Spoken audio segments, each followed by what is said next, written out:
आज की हमारी कहानी है एक ऐसे अनोखे सम्राट के बारे में। एक ऐसा शासक जिसने एक जंग जीती और जीतने के बाद लड़ना ही छोड़ दिया। जी हाँ, आज हम बात करेंगे अशोक की, वो सम्राट जिसने युद्ध त्याग दिया। अच्छा, कभी अपनी जेब में रखे नोटों को एकदम गौर से देखा है? कभी सोचा है कि उस पर बने इस चिन्ह के पीछे आखिर कहानी क्या है? चलिए इसे कहानी से समझते हैं। रोशन नाम का एक लड़का था। उसे उसके दादाजी से जन्मदिन पर कुछ नए कड़क नोट मिले। अब उसने देखा कि एक तरफ तो गांधी जी की मुस्कुराती हुई तस्वीर थी, लेकिन दूसरी तरफ शेरों का एक छोटा सा समूह बना था। उसके मन में सवाल आया, आखिर ये शेर यहाँ कर क्या रहे हैं? तो देखिए, ये शेर कोई मामूली निशान बिल्कुल नहीं है। ये है अशोक का सिंह स्तंभ, जिसे सारनाथ में एक बहुत बड़े पत्थर के खंबे के ऊपर लगाया गया था। और इसकी कहानी, अरे इसकी कहानी तो हमें ले जाती है 2300 साल से भी पहले, इतिहास के सबसे महान साम्राज्यों में से एक के दौर में। तो चलिए सबसे पहले समझते हैं मौर्य साम्राज्य के उदय के बारे में, कि कैसे एक राज्य से एक विशाल साम्राज्य बना। मौर्य दरअसल एक राजवंश थे। मतलब एक ही परिवार के लोग एक के बाद एक राजा बनते गए। इसकी शुरुआत हुई थी करीब 2300 साल पहले चंद्रगुप्त मौर्य से। उनके बाद गद्दी पर बैठे उनके बेटे बिंदुसार, और फिर आए उनके पोते यानी अशोक। और मौर्य साम्राज्य का आकार सच में देखने लायक था। इस नक्शे को जरा देखिए, लगभग पूरा का पूरा भारतीय उपमहाद्वीप इसमें शामिल था। सोचिए कितना विशाल इलाका था ये, जिस पर अशोक को राज करना था। तो सवाल उठता है कि एक राज्य और एक साम्राज्य में आखिर फर्क क्या होता है? देखिए, सीधी सी बात है। साम्राज्य जो होते हैं वो राज्यों से कई ज्यादा बड़े होते हैं, और उन्हें चलाने के लिए चाहिए होती हैं बड़ी बड़ी सेनाएं, ढेर सारे संसाधन, और हाँ, टैक्स वसूलने के लिए अधिकारियों का एक बहुत बड़ा नेटवर्क, जो मौर्यों के पास था। तो अब देखते हैं कि इतने बड़े, इतने विशाल साम्राज्य को अशोक आखिर चलाते कैसे थे। देखिए, इतने बड़े साम्राज्य को एक ही तरीके से चलाना तो मुमकिन था नहीं। तो इसे अलग अलग हिस्सों में बांटा गया था। जो राजधानी थी पाटलिपुत्र, उसके आसपास का इलाका तो सीधे सम्राट के कंट्रोल में था।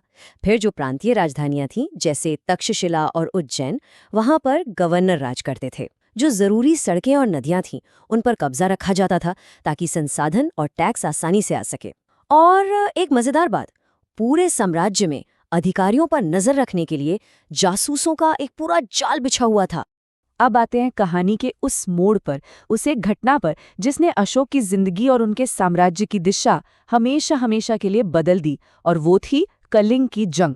कलिंग यानी आज का जो तटीय उड़ीसा है, ये वो अकेला बड़ा इलाका था जिसे जीतने के लिए अशोक ने सम्राट बनने के बाद एक बड़ी लड़ाई लड़ी। लेकिन इस जंग की कीमत बहुत बहुत भारी थी। जरा इस आंकड़े को देखिए, 1 लाख से भी ज्यादा लोग मारे गए थे। सिर्फ इतना ही नहीं, करीब करीब 1.5 लाख लोगों को बंदी बना लिया गया। इस तबाही ने, इस खून खराबे ने अशोक को अंदर तक पूरी तरह से हिला कर रख दिया। और इसके बाद जो हुआ वो अशोक ने खुद अपने एक शिलालेख में लिखवाया। उनके शब्द थे, इसने मुझे दुख से भर दिया। मैंने धम्म का पालन करने का निर्णय लिया है। मेरा मानना है कि लोगों को बल से जीतने की बजाय धम्म से जीतना कहीं बेहतर है। सच कहूं तो ये इतिहास का एक बिल्कुल ही अनोखा पल था। तो कलिंग युद्ध के बाद अशोक ने एक बिल्कुल नया रास्ता चुना, और वो था धम्म का रास्ता। चलिए समझते हैं ये क्या था। देखिए, धम्म प्राकृत भाषा का शब्द है, जिसे संस्कृत में धर्म कहते हैं। लेकिन अशोक का धम्म किसी भगवान की पूजा या कोई यज्ञ हवन करने के बारे में नहीं था। नहीं, ये तो शांति, करुणा और सहनशीलता पर आधारित जीने का एक तरीका था, एक नैतिक कोड था। तो इसमें मुख्य बातें क्या थीं? बहुत सीधी सादी लेकिन गहरी बातें थीं। जैसे कि दासों और नौकरों के साथ अच्छा बर्ताव करना, अपने से बड़ों की इज्जत करना, हर जीव के लिए मन में दया रखना, और एक बहुत जरूरी बात कि अपने धर्म की बड़ाई और दूसरे के धर्म की बुराई मत करो, बल्कि एक दूसरे का आदर करो। अब अशोक सिर्फ ये बातें सोचकर ही नहीं रुक गए। उन्होंने इस संदेश को फैलाने के लिए बहुत काम किया। धम्म महामत नाम के खास अधिकारी नियुक्त किए, जिनका काम ही था लोगों को ये बातें सिखाना। उन्होंने अपने संदेशों को चट्टानों और बड़े बड़े खंभों पर खुदवा दिया ताकि हर कोई उन्हें पढ़ सके। और तो और उन्होंने सीरिया, मिस्र, ग्रीस और श्रीलंका जैसे दूर दराज के देशों में भी अपने दूत भेजे। और ये संदेश सिर्फ शब्दों में नहीं था, कला में भी था। जैसे ये बैल की मूर्ति देखिए, ये जामपुरवा में एक स्तंभ के ऊपर मिली थी। ये उस दौर की शानदार कलाकारी और अशोक के संदेश का एक प्रतीक है। चलिए एक बार फिर से उस नक्शे पर नजर डालते हैं। इस पर ये जो लाल निशान दिख रहे हैं, ये वो जगह है जहां अशोक के शिलालेख मिले हैं। इससे साफ पता चलता है कि उनका ये संदेश उनके इतने बड़े साम्राज्य के कोने कोने तक पहुंचा था। तो चलिए अब इस पूरी कहानी को वापस उस सवाल से जोड़ते हैं जहां से हमने बात शुरू की थी, यानी एक पत्थर के स्तंभ से हमारी जेब में रखे नोट तक का सफर।